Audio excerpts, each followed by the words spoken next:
Welcome to the Money Pig Podcast, brought to you by Goodwin Investment Advisory, where our mission is to lead people to financial peace, independence, and generosity. I'm your host, Reid Trego, and today on the show, we're joined by Joe Beckford, certified financial planner, for a discussion about our investor's guide to the sandwich generation, which you can find on our website at goodwininvestment.com. Joe, always great to have you here. Reid, thanks for having me back. I appreciate it. Yeah, it's awesome. I always love getting smarter when you're in the room. So here we go.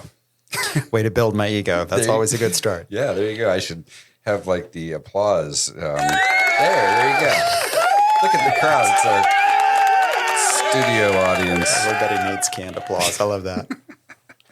We're here for you. All right. So today we're going to talk about the sandwich generation. Easy for me to say.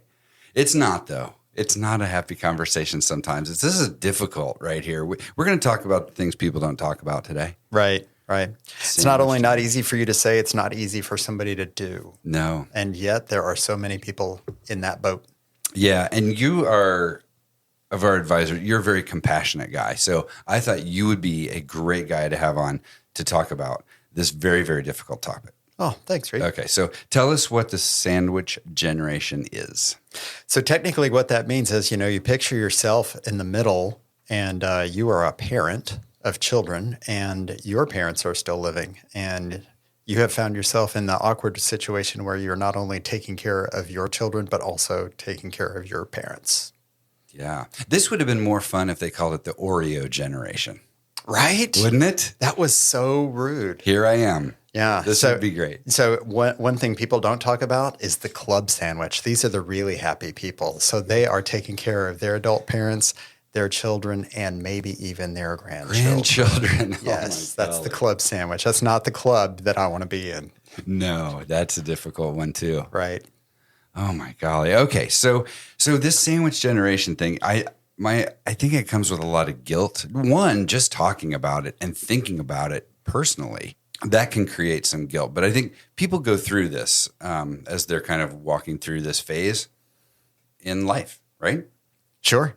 I mean, it's just normal, right? We're all aging and it just happens. It's just a normal thing. And we have to care for our aging population. And one day we're going to be the aging population.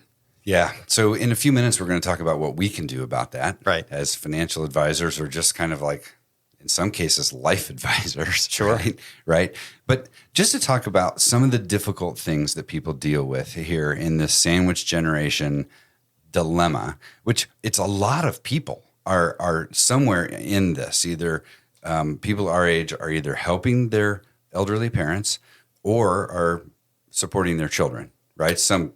What did you read? 40, 60%, something like that? Yeah. So the group that are affected, and it reaches down into even young people. Like you think of millennials, and we have lots of euphemisms, funny and not about millennials, but they're finding themselves in this situation. They're the 27 to 42-year-olds, and then you got the Gen Xers, and then the Boomers are all facing that situation. So research from the Pew Charitable Trust shows that 40 to 60% of parents are currently taking care of and or helping a child and or their parents. Wow. That doesn't mean you're 100%, but to some level. But I mean, there are plenty of people that, the burden is all on them. Mm-hmm. In The Millionaire Next Door is the author Thomas Stanley. Is that his name? Yeah. Right. He talks about economic outpatient care. And parents are taking care of their children, their grown adult children. Right. Right. And I get it. It happens. All right. So things that we look for in the sandwich generation when we're in the middle, we're the cream filling of the Oreo, shall we say. Mm-hmm. We're bringing some levity to a tough topic, right? Absolutely. Okay, here we go. So living options. At some point, your parents can run into trouble living on their own in their house, and that is a really difficult situation. A fall or something can create this. And so then they look at independent living, assisted living, other options, maybe moving in with their kids. Mm-hmm. If that scenario could possibly work, there are a lot of things to consider if they're going to move in to your home. A lot of people think, well, there's an in-law basement, but there's a lot of stairs probably too, right? Absolutely. That can make it complicated, but there's a lot of things about that. We think about healthcare. how that's going to be taken care of with Medicare, long-term care insurance, which is an entire separate podcast we could do. Right. And then there's this PACE. I just learned about PACE, P-A-C-E. What was that again? That stands for the Program of All-Inclusive Care for the Elderly. Okay. It's actually a government-run program. It's available to many more people than you might think. You can get a lot of information. If you just Google capital P-A-C-E, it's probably the first thing that's going to come up, and it is on the Medicaid.gov website. But it provides you with a lot of resources about in-home health care. Mm-hmm. So you mentioned independent living. Mom and dad want to stay in their house. Well, who doesn't want to stay in their house, right? So just because mom and dad need some help with activities of daily living, they call them ADLs, right? Maybe you can get some nursing care to come in once, twice a week or something like that. And surprisingly, you can get a lot of help with that on your own. So you might be coordinating that, but just remember you're not 100% responsible for that. The first option doesn't have to be, well, I'm going to take care of mom and dad. They need to move in with me, and it's my obligation, because it's not necessarily. And it actually might not be the best for them to even do that. So, when you're considering, you mentioned that guilt thing earlier, like, oh, I got to take care of mom and dad or aunt and uncle or whoever it ends up being that you're taking care of. You do. And I mean, that's a noble thing to do, but that doesn't mean they have to live in your house. It might not be best for you. It might not be best for them either. And there are a lot of options and a lot of resources. So I love it. Awesome. All right. So the other thing related to healthcare is some of the healthcare documents that are really, really important. And we talk to our clients when they're, 30s, 40s, however old they are, and they will, healthcare directive, power of attorney. You got all that in place. And over, yes, people do or are getting that.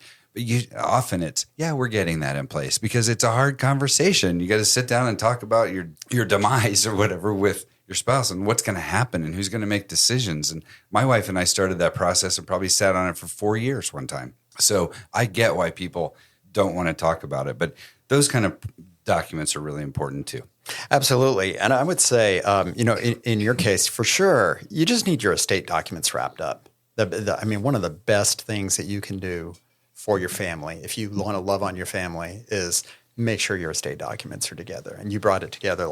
We live in Georgia. The primary 3 documents are will, durable power of attorney, Georgia Advanced Health Directive. That, lots of states call that a living will or something like that. You just take that burden off of your family members when you have those things. But when you're specifically taking care of your parents, durable power of attorney is mega important. Think about it. You're taking care of your mom and you take her to the doctor or whatever, and you call the hospital and you want to know the test results. Guess what? They don't talk to you. They talk to mom. So it's really important that if you are named as the power of attorney, that you have that document, and you should probably just carry one with you. I'm going to the hospital, I'm going to the doctor, I'm asking questions or whatever, that you have that you can share with people, because it is your right. And you're advocating for a loved one, and you need to have that on you. Your parents might not even think about having that done, but it's necessary. Yeah, that's the way you set yourself up so that you get that surprise call. Or heck, even a husband and wife, you get a surprise call. We've got to make healthcare decisions. Yeah, Ooh, or anything. Financial decisions, that's right. Healthcare decisions, all the things. All right, awesome. So that's all the hard part about this. Mm-hmm. Let's talk about maybe what people can do to prepare a little bit better for when they enter this stage, if they're going to, but a lot of us do. Well, it's a great question when you start thinking hopefully that doesn't end up happening to you. But the reality is, even if you're not there financially or you're not the living responsibility, you're there for emotional support for your parents and your children. So everybody is going to find themselves in this situation to some degree. And it's stressful. And so I think the best way that you can take care of yourself is to take care of yourself, is self-care, right? So people will tell you, oh, you should take care of yourself, and you should watch what you eat, and you should exercise, and you should this, and you should that. And those are all true, but they're really especially true. I always like to use that analogy around an airplane, right? When we're flying on an airplane, what do the flight attendants always tell you? And we zone out, but we're thinking, should we lose cabin pressure? You put on your oxygen mask before your children or anything else. That is because you can't help anybody if you're unconscious. You can't do anything if you're sick, you're in the hospital. You need to take care of yourself. And so that comes in forms of physical, mental, spiritual, and financial, right? Physical, you got to exercise, you got to sleep, you got to eat right, maybe do some yoga, stretch yourself out. On the mental side, do some meditation. If you're in the thick of this, it's rough. And there is no shame in getting a counselor and getting some help to lean on for that. Actually, I think that's a source of strength. So, do that. Exercise your spiritual muscles. And having a really strong faith life is really going to help you go through that process as well. And then finally is financial. Probably one of the best gifts that you can give your family is maybe be the last of the sandwich generation. Ooh, that's solid right there. A lot of people are taking care of their parents because their parents didn't plan well, and that, it is what it is, but here we are. And could we have done something better if we'd gone back in time 20 years ago and your parents had maybe made some different decisions? Would we be in a different situation today? Especially financially. There's probably all others too, but so we would talk about financially, because I think about, I've met with savvy clients and, they, their parents maybe weren't great financial planners and maybe struggling now. They're providing some outpatient economic support, right? Right. But where's that leaving them for their long-term planning? And where's that going to put them when they're ready to retire, because they're pouring a lot of money into supporting parents? Yeah, so, and we hear that from individuals that I'm delaying my retirement, or I'm taking money that I would be socking away for my retirement and I'm having to take care of somebody else. Well, you're perpetuating the problem, right? You're perpetuating the cycle at that point. And so getting your own house in order is probably one of the best gifts that you can give not only yourself, but the generation that's coming behind you that you're going to be leaning on. Sometimes we sit there and well, at least we're kicking the ball down the road. Right? I don't know. We're making progress, right? I think. At least it's not our problem. I don't want to joke about it, but I could see, if I were sitting across from a couple, them making the best decision in that moment that they know how to make. Mm-hmm. Because the closer you get to a problem, the more complex it becomes. Sure. Right? They're making the best decision they think they can make at that moment. And some of these things are just so hard. So this is the sandwich generation conversation. It is one. There's not easy answers at all. Like I said, if I could give anybody any advice, it would be just take care of yourself. Mm-hmm. Set boundaries around what you need for healthy living, because the only way you're going to help people over the long haul is if you're here for the long haul and you're healthy, That's right.